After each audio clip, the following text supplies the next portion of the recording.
Oh, John Kerry's Mideast peace talks have gone nowhere. Hey, Scott Horton here for the Council for the National Interest at councilforthenationalinterest.org. U.S. military and financial support for Israel's permanent occupations of the West Bank and Gaza Strip is immoral, and it threatens national security by helping generate terrorist attacks against our country. And face it, it's bad for Israel, too. Without our unlimited support, they would have much more incentive to reach a lasting peace with their neighbors. It's past time for us to make our government stop making matters worse. Help support CNI at councilforthenationalinterest.org. All right, you guys. Welcome back to the show. I'm Scott Horton. This is my show, The Scott Horton Show. And our first guest on the show today is Diana Buttu. And she is from imeu.org. That's the Institute for Middle East Understanding. She is a lawyer and analyst there. Hi, welcome to the show. Thanks very much, Scott. Thank you very much for joining us today. I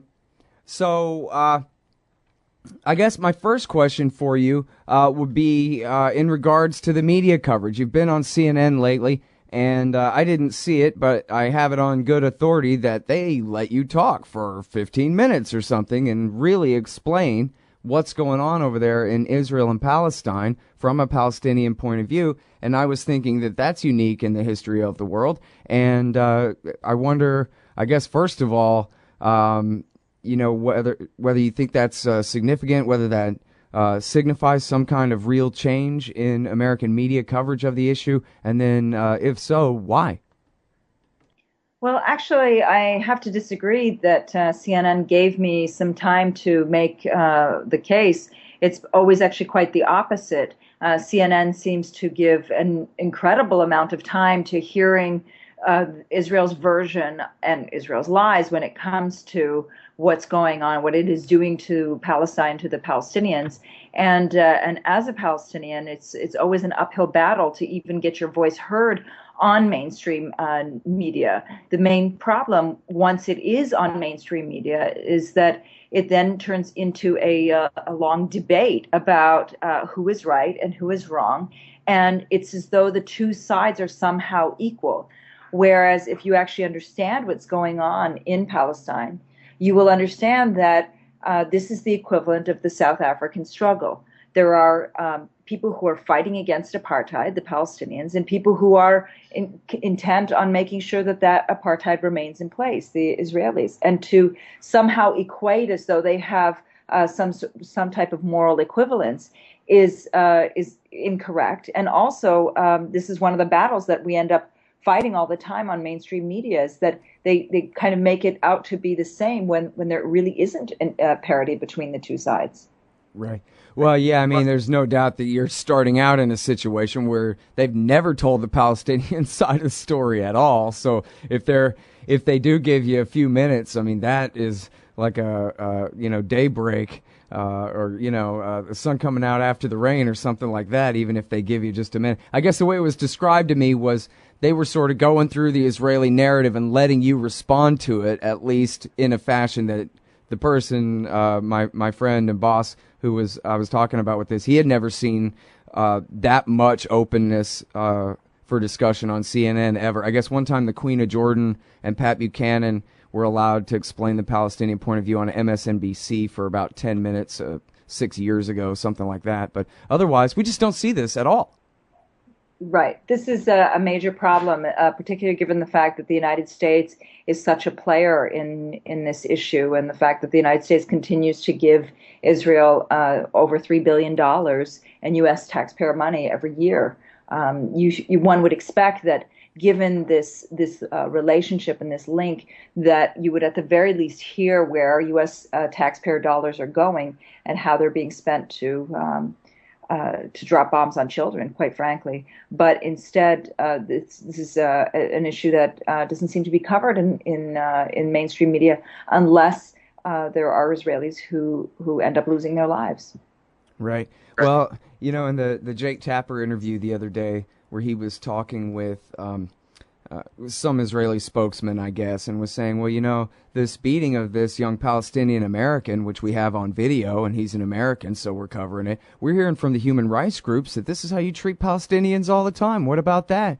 And he says, no, there's the rule of law. We're like the West with the rule of law like you guys and all this stuff, which I'm not really bragging about the rule of law in America or anything, but I just thought it was kind of silly. And I think this goes to show exactly why they don't really cover this, is because if they tell the truth about it at all, or I guess if they have to even confront the real challenges to their claims at all, they obviously fall apart. Who thinks that the average Joe on the West Bank has any accountability whatsoever when it comes to being mistreated by the Shin Bet or the IDF ever, or whatever happens to their property, to their families? There's no accountability. They're under occupation. Everybody knows that. There's nothing like the rule of law. There's a rule of law like there was a rule of law for the average citizen of Baghdad circa 2006.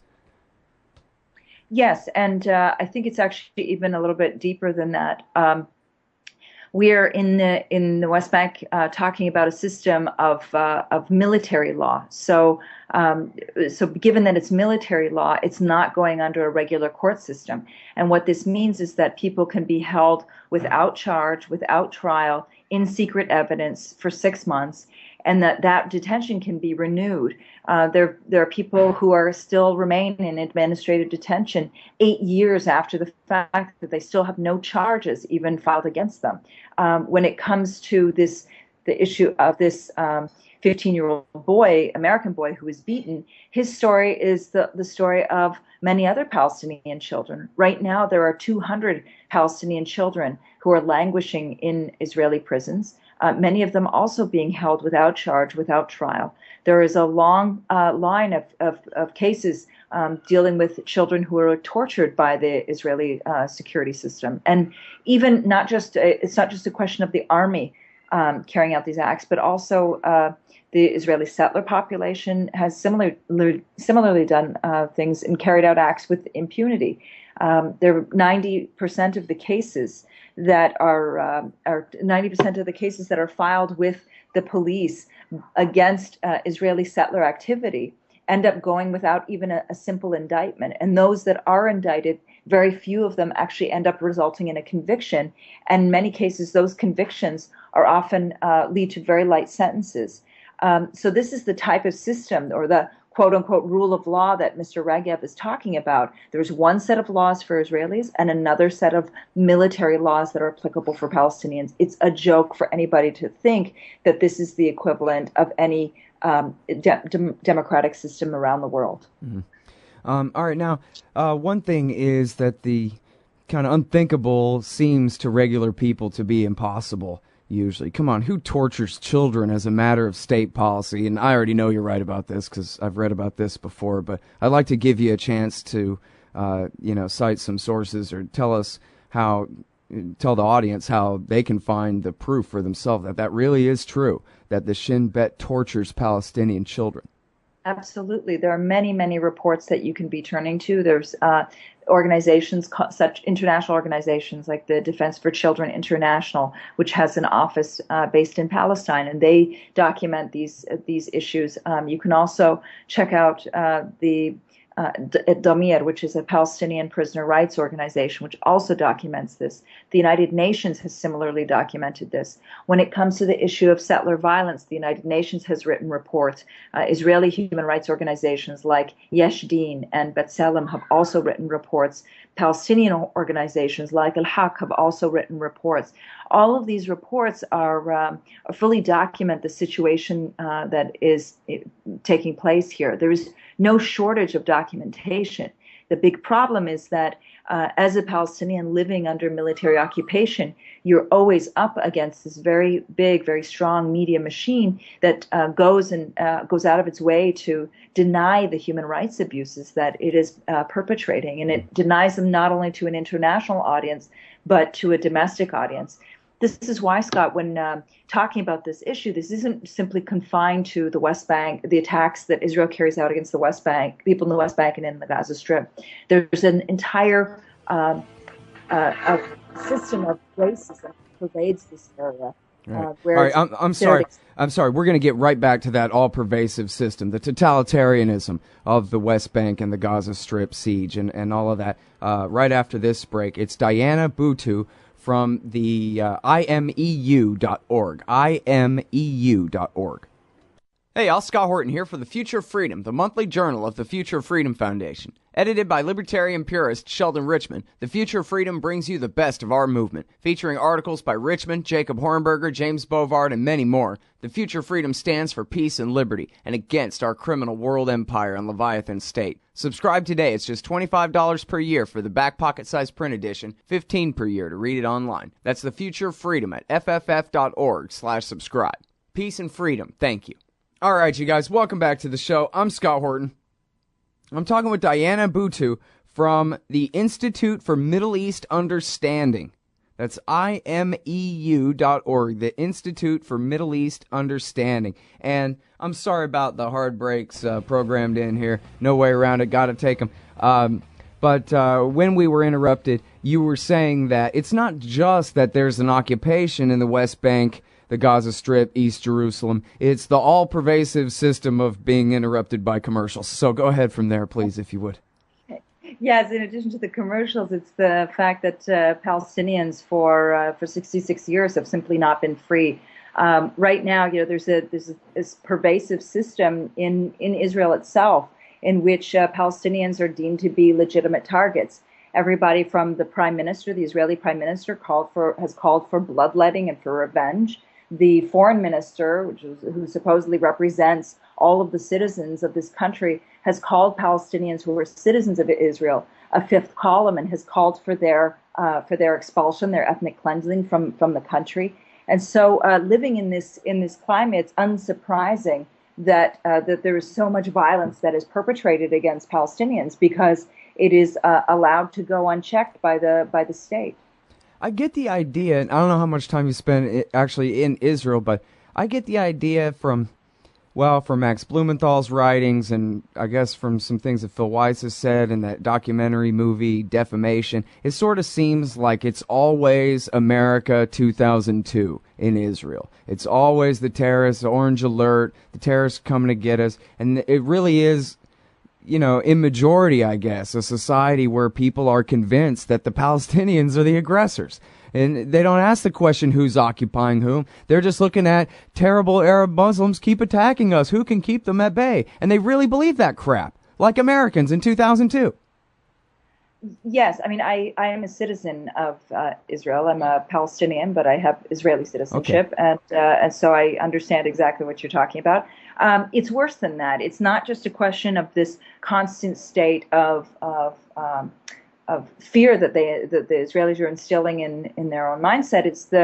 It goes beyond that. It's that A, Palestinians are considered to be legitimate targets, and B, that Palestinian rights actually don't exist. The state goes very much out of its way to deny that Palestinians are the original inhabitants of the country. They deny things like the ethnic cleansing of Palestine. We can't even, up until a certain point, we weren't even able to educate our own students about this issue. And to this day, organizations that try to educate Palestinians and others about the ethnic cleansing of Palestine are ineligible to receive state funding from the state. So it goes beyond just this conditioning of scare tactics towards Israelis, but it actually goes right to the very core where Palestinians are not allowed to have their own identity. Mm-hmm. It sounds like, mostly what I've learned my whole life about the Jim Crow South and, post-slavery South, that, like Jefferson put it, we have the wolf by the ears and all that, so we got to keep them down or else they might rise up. And so it's just then all the state-sanctioned second, third, fourth-class citizenship for the others among us. That's precisely the case. As it stands, there are about 40 to 50 laws officially on the books that either directly or indirectly discriminate against Palestinians who are citizens of the country. It's everything from the inability of Palestinians to immigrate to the country, whereas anybody who's Jewish from anywhere around the world is given unfettered access and unfettered right to immigrate to Israel, to other things where there's discrimination in housing, open discrimination in housing, where committees can decide whether you are considered suitable or not suitable to be able to live within that community. There's been, in terms of state funding, a lot less money allocated to Palestinian schools, less money allocated to Palestinian towns and cities. And since 1948, there hasn't even been the construction or the expansion of a single Palestinian town in the entire country. All of the new towns that are created are only towns designed for Jewish Israelis and nothing designed for Palestinians. So the discrimination is pervasive. Add to that the statements that officials make, whether it's the prime minister or, as I said, the foreign minister, who openly calls for the ethnic cleansing of the original inhabitants of the country. You can see the environment in which we live. Yeah. Yeah, it's really incredible. And again, like you said at the beginning, all with U.S. support. And I forget if you framed it this way or not, but I certainly would. Only with U.S. support. Otherwise, this would not continue. It couldn't. That's precisely the case. It's U.S. financial support and it's U.S. political support, and then the trickle-down effect that ensues of European financial support and European political support.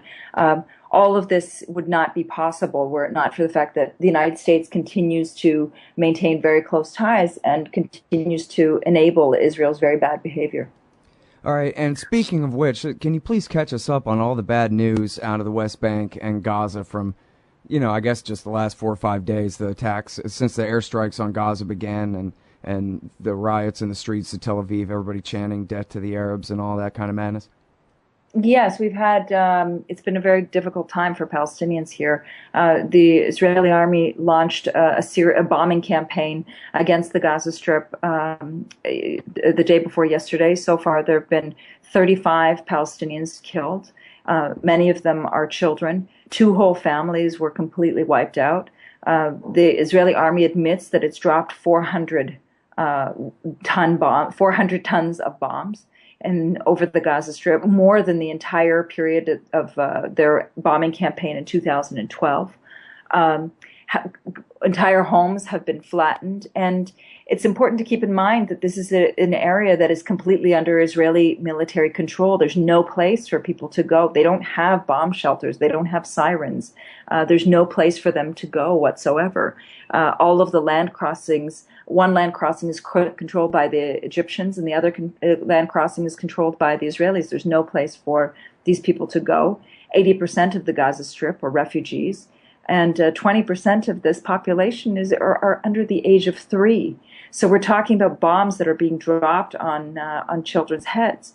In the West Bank, there's been a system of collective punishment that's been in place now for well over 3 weeks, with 12 Palestinians killed in the West Bank as the Israelis went around searching for three Israelis who had gone missing and were later killed, even though they knew that they had already been killed. 500 Palestinians have been arrested. 2,000 homes have been ransacked. A few homes have been wholesale destroyed because they were considered to be suspects. And we're seeing lynchings taking place in East Jerusalem, including a young boy who was kidnapped, tortured by being forced to drink gasoline, and then he was set on fire, his body set on fire. So the situation for Palestinians is quite a grave one, and it leads me and others to ask the question, who is here protecting Palestinians? Yeah, it's just incredible, especially the lynching and the story. We talked with Max Blumenthal before about the how they knew. They just lied, pretended that they were looking for these kids as they're ransacking all these West Bank homes and inciting all this hatred on the idea that they were still alive somewhere, when in fact they already knew that they were dead. It's really amazing. Well, and so I guess let me ask you, now that nobody's even pretending two-state solution, peace talks, peace process, Oslo, Annapolis, blah, blah, blah thing anymore, what is the future for Palestine?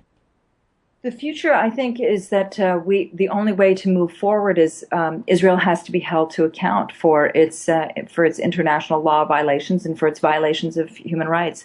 I think that we as citizens, global citizens, have to really be pushing for Israel's isolation around the world, whether that's in the form of boycotts or divestment or sanctions or complete isolation. This is something that needs to happen.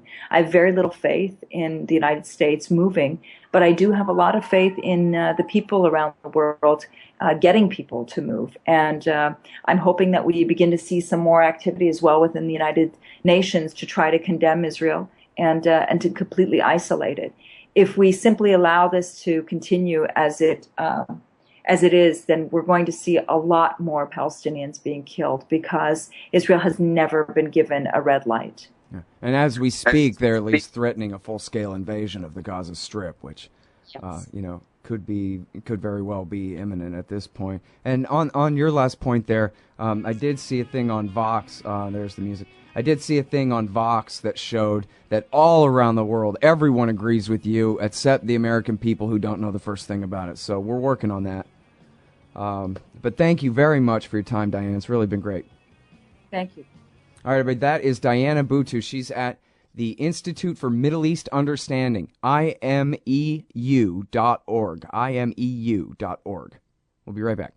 Hey, Scott Horton here to tell you about this great new book by Michael Swanson, The War State. In The War State, Swanson examines how Presidents Truman, Eisenhower, and Kennedy both expanded and fought to limit the rise of the new national security state after World War II. If this nation is ever to live up to its creed of liberty and prosperity for everyone, we are going to have to abolish the empire. Know your enemy. Get The War State by Michael Swanson. It's available at your local bookstore or at Amazon.com in Kindle or in paperback. Just click the book in the right margin at scotthorton.org or thewarstate.com. Hey y'all, Scott Horton here for WallStreetWindow.com. Mike Swanson knows his stuff. He made a killing running his own hedge fund and always gets out of the stock market before the government-generated bubbles pop, which is, by the way, what he's doing right now, selling all his stocks and betting on gold and commodities. Sign up at WallStreetWindow.com and get real-time updates from Mike on all his market moves. It's hard to know how to protect your savings and earn a good return in an economy like this. Mike Swanson can help. Follow along on paper and see for yourself. WallStreetWindow.com. Hey, Scott Horton here, and I'm so excited about commodity discs from CommodityDiscs.com. They're 1-ounce silver pieces with a QR code engraved on the back side. Scan the code with your phone and get the instant spot price. Commodity discs are paving the way forward for the alternative currency community in America and around the world. The QR code Commodity Disc. Technology has now finally made a real free market silver currency viable. And anyone who donates $100 or more to the Scott Horton Show at scotthorton.org/donate gets one free. That's CommodityDiscs.com. You hate government, one of them libertarian types, or maybe you just can't stand the president, gun grabbers, or warmongers. Me too. That's why I invented LibertyStickers.com. Well, Rick owns it now, and I didn't make up all of them, but still, if you're driving around and want to tell everyone else how wrong their politics are, there's only one place to go. LibertyStickers.com has got your bumper covered. Left, right, libertarian, empire, police state, founders quote, central banking. Yes, bumper stickers about central banking. Lots of them. And, well, everything that matters. LibertyStickers.com. Everyone else's stickers suck.